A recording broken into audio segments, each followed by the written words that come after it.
Hi. Welcome to Someone Else's Movie, the original podcast where an actor, writer, director, or nebulous industry figure gives a little love to a movie they didn't make.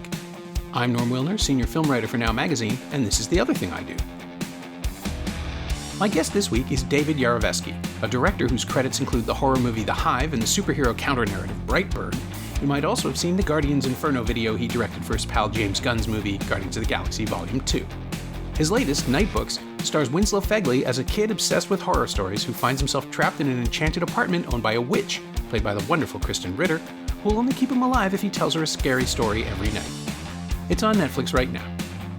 David picked another movie about scary stories, John Carpenter's In the Mouth of Madness, a delirious genre mashup starring Sam Neill as John Trent, an insurance investigator on the trail of the vanished horror author Sutter Cane, whose books about haunters out of time and whispers in the dark seem to have the ability to drive readers insane.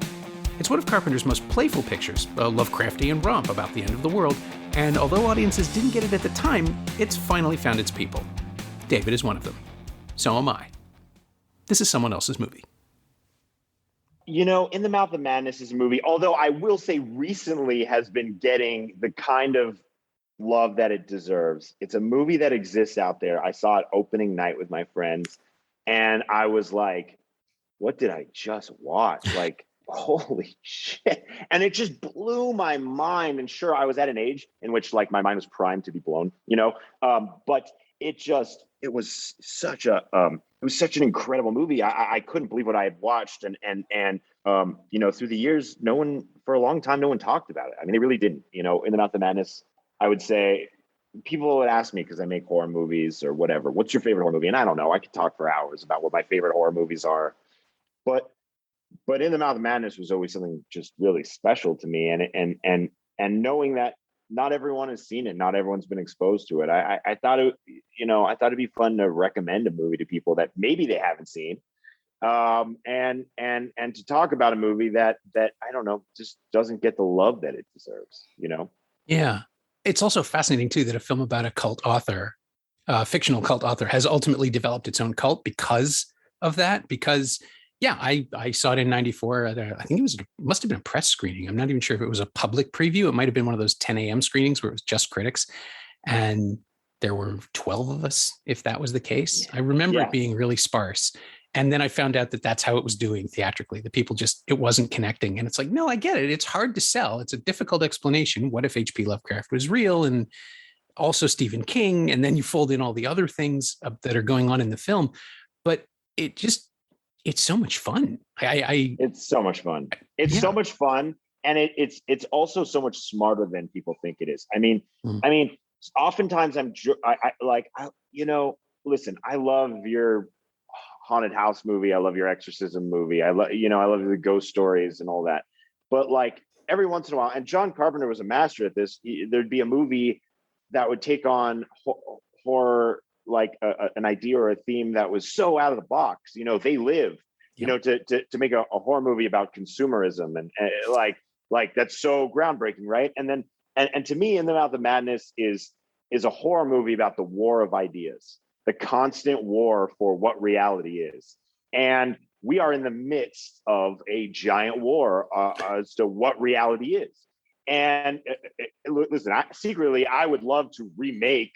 Not remake, but I would love to take a crack at doing something in the Mouth of Madness universe. I love it so much, and I think it's so timely, right? That war of reality, the constant, from the dawn of time, or really not the dawn of time, from the moment man could argue with each other, we had language. We would argue about what reality is and what the tools are we use to assess reality. And it's at the heart of every civilization, and no one's ever made a horror movie about it. And it's an incredibly scary concept. There's this theme in the movie, I think it's just kind of plainly stated. It's like more people read Sutter Cane than the Bible. Like, think about what that does to the collective consciousness of what reality is and what reality isn't. And that's it's just such a cool concept. I love it. And That's number one. And number two, and just tell me to shut up if I'm just talking too much, but I can talk about it for a very long time. No, please. But everyone has their belief on like what Lovecraftian horror is. And the truth is Lovecraftian horror is this multi-dimensional concept. There's just different things to love and for different people. Certainly creatures are like, you know, a part of it. You think of like tentacle-y Cthulhu monsters and you're like, oh, Lovecraftian horror. But that is not the thing that I love about Lovecraftian horror.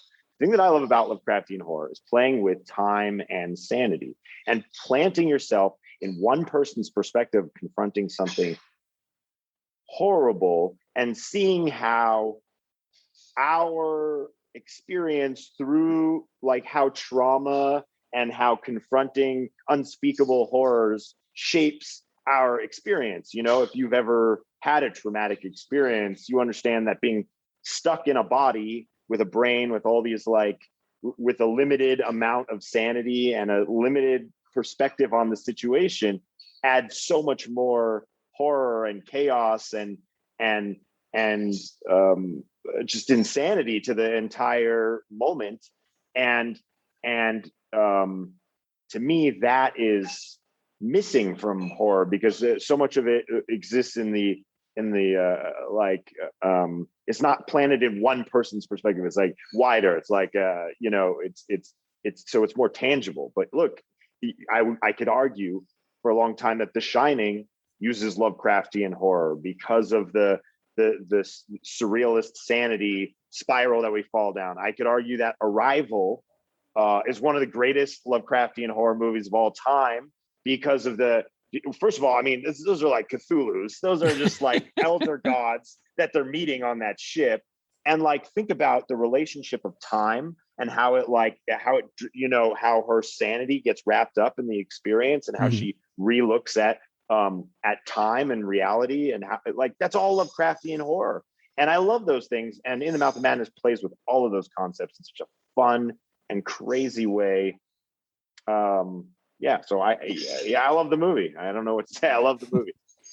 Yeah. Well, I was trying to figure out the best way in for the introduction, and you just have to relate the plot. But what that doesn't do for someone who hasn't seen it is explain just how, as you say, how much of it is grounded in the perspective of one character and how Sam Neill as an actor has to carry that and hold that line and move from not even skeptic, but just sort of casual, cynical person who doesn't really believe in anything that he can't see or touch, and who ultimately becomes the last sane man because of that, because he's just protected enough that he doesn't take any of it seriously. And the way that Carpenter, I mean, Michael DeLuca as an executive is somebody I was surprised to go back and see that he would write something this anarchic as a screenplay. And he wrote it apparently in the mid 80s. And it banged around for a while before he found somebody who actually wanted to make it, at which point he was running his own studio and could greenlight it. But there is such a precise slide from eccentric background players to cosmic menace that's going on. And it's the same thing that Carpenter did. I mean, and it's why Carpenter's perfect, because he did it in Prince of Darkness and he did it in They Live, but he's also practiced at an apocalypse happening outside of your perspective. That's what The Thing is all about.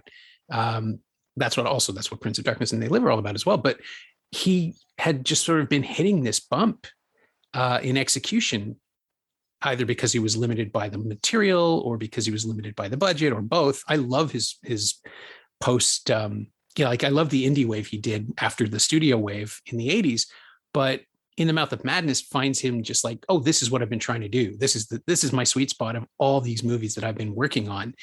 And he just blows it out. It's just every great, weird idea. And yeah, it's Lovecraftian in a destabilizing way. But also there are probably tentacle people running around 3 feet from the camera. Like we just can't see them.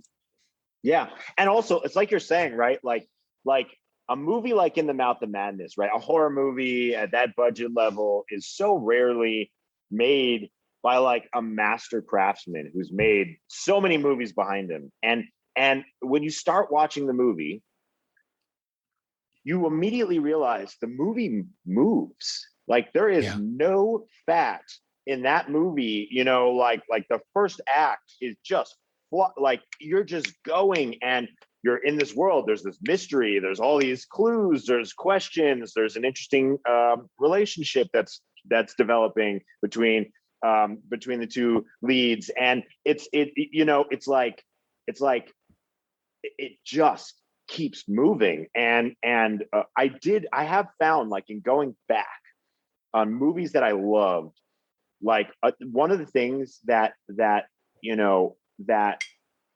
you find with these movies are that they are really like well-crafted films, separate from all the cool things you like about it and stuff, but just in the basic fundamentals of like the spine of the storytelling and how the beats all work together and how they form sequences that move quickly and how there's no, like all that stuff, it's all there. Like I in preparation for Nightbooks, I rewatched Beetlejuice, and the first act of Beetlejuice, it moves. That movie flies, and it introduces you to all these crazy concepts in incredibly smart ways. And I don't know, it never ceases to surprise me. And the thing is, I love Halloween. Halloween is John Carpenter's Halloween is a masterpiece. Oh, it's perfect. We all stand on the shoulders of Halloween, but at the same time, it doesn't move like In the Mouth of Madness moves. It doesn't have the pace and the momentum that movie has, because there is still something to be said about, you learn a lot when you make 20 movies or whatever he did in between Halloween and In the Mouth of Madness. You learn a lot. Yeah. And also kind of speaks to Michael, DeLuca's screenplay, Yeah, which is this marvelous pastiche of Lovecraft, right? Like it's Arcane Publishing instead of Arkham House. All the little things are there for fans to just enjoy and quietly say, well, you can't get the rights, but this is how you would do it. And then the fact that it's happening in the present day instead of set during, say, the 20s or 30s gives them the excuse to fold in all the world weariness. I mean, it's basically a detective movie. He is a private investigator. It just happens to go somewhere else. And it's funny. You must have seen Clive Barker's Lord of Illusions, right? At some point. I've seen Clive Barker's Lord of Illusions 100 times. Yeah, it's like the flip side to this film. It's they were made around the same time, and they're both very different treatments, but they're also about outsiders who stumble into the apocalypse. I mean, Scott Bakula's character is much more connected, and there's a whole history that's an occult history with that character that's never explored, but just hinted at, which I love.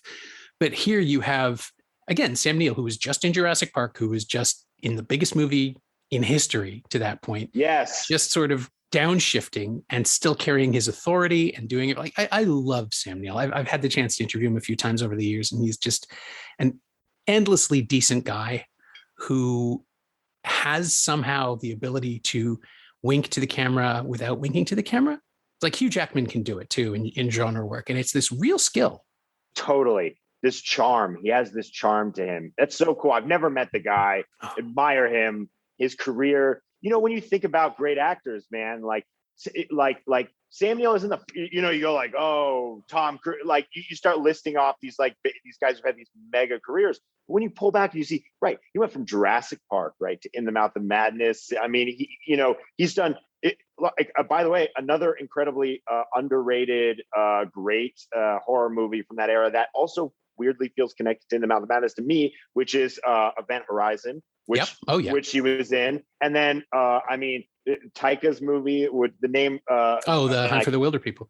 Yeah, Hunt for the Wilder People. And he's just, man, what a resume this dude has. Yeah. Well, and of course, he played the devil in The Final Conflict, right? He was the Antichrist 10 years at least before In the Mouth of Madness. And here he's playing someone who's trying to stop the apocalypse. And it feels like Carpenter's in on the joke too, in a way that he wasn't always. Like sometimes his films are loose and fun, and sometimes they're a little heavy towards like in the 90s. And like Vampires kind of walks a line where he's trying to stay in control of the tone here and there. I like it, but it's messy. And In the Mouth of Madness is a commentary on decades of horror. It's in conversation with all of these other things, and you plant Sam Neill in the middle of it, and he gives you Private Investigator, but he also gives you, I know, I've had this ride before. And then of course, Event Horizon shows up, and it's such a marvelous twist on this film because again, he's the guy who is the quiet authority figure who in this case is just cheerfully leading everyone to damnation. Yeah. I have a rule. I might have stole it from someone, so I don't want to take any ownership of it. But let's just say this rule exists. Very possibly read it in a book somewhere, but it's just planted in my brain. And the rule is the person in any horror movie, the person who knows they're in a horror movie first is the person you side with. And that's in sequences, and that's in, but just whoever is like becoming aware that something is going on is the person that you side with, just as a rule, always, you know, and everyone else is an idiot. That's why you're like, you're an idiot. Why are you unlocking that door? Yeah, don't you know that Jason's out there, you know? And somehow this movie sort of exists outside of that realm entirely, because like his whole arc in this movie, I mean, he is just an unchanging skeptic of the entire situation. And somehow, miraculously, we're rooting for him the entire time. We're with him. We're on the journey. We're making the discoveries with him. And it just never, you know, it never kind of goes there, you know, but it's even in the investigative trope, you know, like there's tons of great horror movies that are centered on an investigator who's investigating something. The Ring is a great example of that, right? Mm-hmm. If you watch revisiting The Ring, I was shocked at how much influence Seven had on it. You know, it's very much an investigative, like a shocking crime scene investigative kind of thing. But she is Naomi Watts, who's, oh my God, I would do anything to work with her. She's amazing. And she is like investigating this thing because she's like, there's something to this and no one else does. That's always what it is. You're following this character who's like, I see there's something going on and no one else sees it. And this is the inverse, and somehow it works. I don't know. I don't understand it. It's funny too, because it so beautifully deals with the Lovecraft. I call it the Lovecraft fallacy, which is that the things that are indescribable, the things he can't depict, we don't want to see them. Everybody wants a Lovecraft movie, but nobody really wants it. You want something like Reanimator, where people are getting messy in the real world with horrible things in the periphery. But if you tried to depict the things that Lovecraft is implying for all of his work, I don't think it would work. I think it would just be a bunch of CG, or it would be clouds, and you'd have to abstract it. There's no way you can actually deliver an experience that would satisfy an audience. Guillermo del Toro, maybe with Mountains of Madness, might have. He's talked about it, and the descriptions he's had are like, hey, maybe it would have worked. But I think you either need to be somebody that ambitious and have that much money behind you, and Tom Cruise, which would have been the case at the time, or you do it this way and you stop when the apocalypse comes, because what's the point? Because that is when you go insane. That is when everything is over.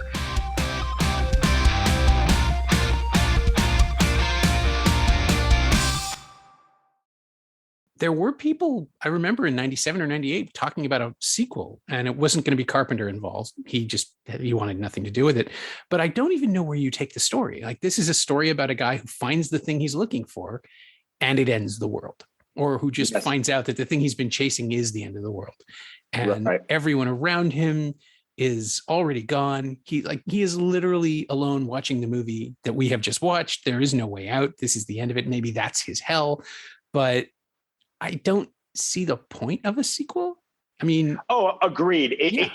I think it would have to be a like, you know, as someone who would love an opportunity to take a crack at revisiting In the Mouth of Madness, to me, I think it has to be, and these are some of my favorite, like, you know, remakes or whatever. It's just someone taking, you know, doing their version of it. Yeah. You know, like taking the story, taking the elements and the themes that they love and modernizing it. As I'm saying, like right now, today, the idea of people reading things and going insane is like incredibly relatable, and people all have the experience of like, I knew this person, I love this person, now they're a monster, you know, and it's like it just feels like a relevant story to tell right now or to revisit right now. But I don't think you revisit that universe. You know, I think you just need to find a way to reimagine it. And by the way, I in general agree with what you're saying, but I also think that expands beyond Lovecraft. I think that there's just too much. I think, one of the things that I kept repeating in Brightburn when we were shooting, and it was like, I feel like whenever you're making a movie, there's certain sentences that you find yourself saying every day to everyone. And one of the things I kept saying was the scariest part of every movie is someone walking around a house saying hello. And to remember that so much of horror is anticipation. James Wan completely understands that. Like all of his movies are like anticipation porn. They just like, they milk the anticipation, and his scares are like jazz. I mean, he's on another level with how he like presents. He's a magician with how he like, makes you think it's going to be from here, and then it's from here, but now there's another one here. Like it's so natural for him, but it's anticipation, and that's sort of one way to sort of look at how you could sort of succeed. And then another way is I also look at Cloverfield as like a Lovecraftian movie, and using found footage for perspective, and so the obfuscation was a bit more of just scale, and just like, I have a video camera and I look up and I can just see movement or something. I can hear it. I could see the Statue of Liberty's head sliding down the street. But yeah, Cloverfield always felt like, what if Cthulhu just like rose out of the water and just started raining hell on, there's a piece of it that felt like that to me. Yeah, I think Gareth Edwards' Godzilla has the same feel, like something mythical is happening and we're just caught in it, and all we can do is not get killed if we're lucky. But I love that string of horror that's just about the powerlessness of humanity, where there is really very little that we can do to affect the outcome. And it's here too, that this thing was set in motion long before John ever got involved. He's just the guy who's picking up the last piece. And that's, what was the other? Oh, of course, I'm an idiot. It's Halloween 3. The Season of the Witch, the Carpenter produced and slightly written story that unfolds kind of the same way. It's about somebody who just, out of sheer bad luck, just happens to be 3 minutes ahead of everybody else on the end of the world, and how awful that would be, right? Because there's nothing anyone can do. John Trent is just there to watch in this film. Yes. And it's like sorry, I'm sorry, I didn't mean no, please go ahead. I was just going to say, and Neill makes him sympathetic while that happens. Isn't it in 12 Monkeys they call it like the Cassandra syndrome? I can't remember. It's like the knowing the world is going to end and not being able to do anything about it. It's like this psychologically horrible thing to go through. Certainly there's a piece of that in this movie as well. Yeah. And if you did play around in the world, because now I want to think about this, if you were to revisit it, would Jürgen Prochnow be around? Would you have the same Sutter Cane? Because that could be interesting. I truly don't know. I mean, I truly don't know how it would come together or what it would be, but I just know that thematically, the world needs to. I think horror is a way of confronting things in the world that are hard to talk about and are hard to embrace. It's such a bummer that we feel like that there's this war of ideas and that suddenly we feel as if people are turning into monsters and that we're relitigating, whether or not the earth is flat or not, and it's like, it's just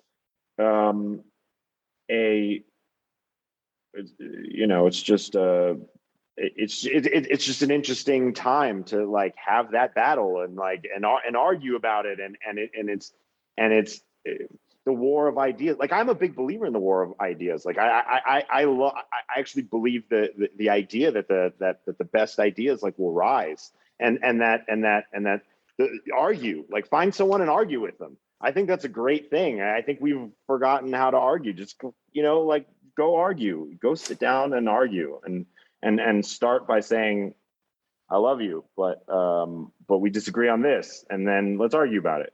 And but the war of ideas can become a nightmare. It can become terrifying. There are certainly times like where the Inquisition, where we just like some not great ideas rose to the top.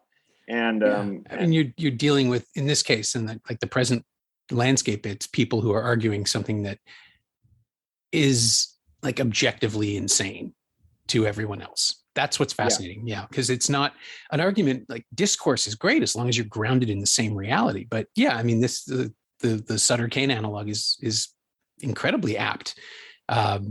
These are right. Like, his books are a series of beliefs that other people become infected with, and then they spread them, and it takes over.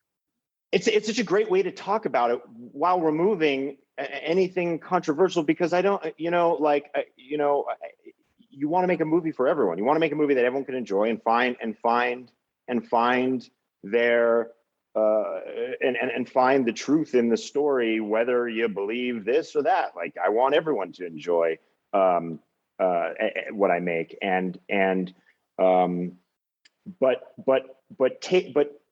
putting something fantastical, like finding these metaphors or these things, allows you to talk about it and not trigger anyone to be upset about this or that, and just allow it to be about how much it sucks that we just don't all agree on reality, and that's it. It does suck, and it's scary, and I want to just agree, and I think that's sort of a fun, and it's just fun and timely, Yeah. Oh, I'm really curious now to see what comes out of this, even if it's not a Mouth of Madness movie specifically, but this era is going to spur that kind of cinema, I think. And horror is a great place to confront it. I hope so. One of the things that really encourages me is that, for a long time, the word around horror was, hey, I'll give you $250,000. Go, they made a ton of money with Blair Witch, the first one, and they made a ton of money with Paranormal Activity. Why can't you go do that? Go. Yeah. Here's $250,000, or here's $500,000. Go make that. And over the past few years, you've seen people spend money on horror in a way that they hadn't for a decade, and suddenly you're getting to see things you've never seen before in horror. You know what I mean? This might be totally wrong, but if memory serves me, I Am Legend, which is a big, expensive horror movie, was like the most profitable, or it was like the biggest budget or the biggest box office of any horror movie ever for an incredibly long time. And suddenly the industry starts spending money on horror movies, and then The Nun and It, within a short amount of time, dethrone it. And it's because you're investing in these movies, you're making them events. I mean, look at A Quiet Place. Yeah, it's not a cheap movie to make in the horror movie standards, but it's an incredibly well told movie. It's for everyone. It's an enjoyable horror experience, and it gave us an event horror movie. Holy crap! It's like, how many Conjuring films are there? There's 3 official films, and then there's 6 other ones, I think, or is it 6 in total? Because there's a couple of Annabelles, and there's The Nun, and La Llorona is an unofficial one. And these are all coming from Warner Brothers. They're all major studio releases. It's a universe, man. It's a universe. A controverse. It's a controverse, right? And look, there's people who can criticize those movies, I think that they've done 2 incredible things. Number one, I think that they've brought such a love to the mainstream for horror. They've shown, like, look, you can make a horror movie, and there was an article that we were sending around when we were making Brightburn that, like, giant tentpole movies were moving out of the way of $5 million horror movies because they were scared of us, and we kept saying, like, look, they're scared of us. Look at these guys. And they're spending $150 million, and the $5 million movie comes along, and they're like, whoa. We don't want to come out against that. We don't want to come out against Get Out or Us. It's like, look at that. Look at what Jordan Peele did. Yeah. Look at what he did. And that's so cool. And like, so the other thing is, for a long time, people do not remember this, but studios would only make PG-13 horror movies. Oh yeah. Because they were scared of that R rating. The Ring The Ring is a PG-13 movie, and it's scary as hell, but it's PG-13. And The Conjuring showed that you can make an R-rated horror movie and it can still make a couple $100 million. And that was a huge thing, because when we made Brightburn would not exist without The Conjuring. When we made Brightburn, we had a long conversation about where we were going to place this movie. Could we do an R-rated movie? And it was like The Conjuring. Look at The Conjuring. The Conjuring shows us that you can make an R-rated movie and have a big audience and do a big event thing. And so we were able to do those sort of like crazy violent things that, audiences hadn't seen on a big screen in a theater on Memorial Day in a very long time, Yeah. And we were a tiny movie, man. We were, a $6 million movie, but we were coming out on Memorial Day and there's glass in someone's eye and someone's jaw falls. I mean, it's just gnarly, super ultra violent stuff. Memorial Day weekend against, John Wick 3 and Endgame and Aladdin and Godzilla and Us. What the hell are we doing with them? It's crazy. But that's the power of horror. Sorry, I'm talking. No, I was going to say the weird stuff always finds people. And I'm trying to find a way to connect it to Nightbooks, and I really can't. It's about writers, it's about scary stories, but I don't really see a connection. Was there any kind of reference that you managed to drop in, or anything that inspired you? Well, I think I think that essentially the movie Nightbooks, right, is about someone who loves horror movies, grew up on movies like In the Mouth of Madness, and who was inspired to create their own.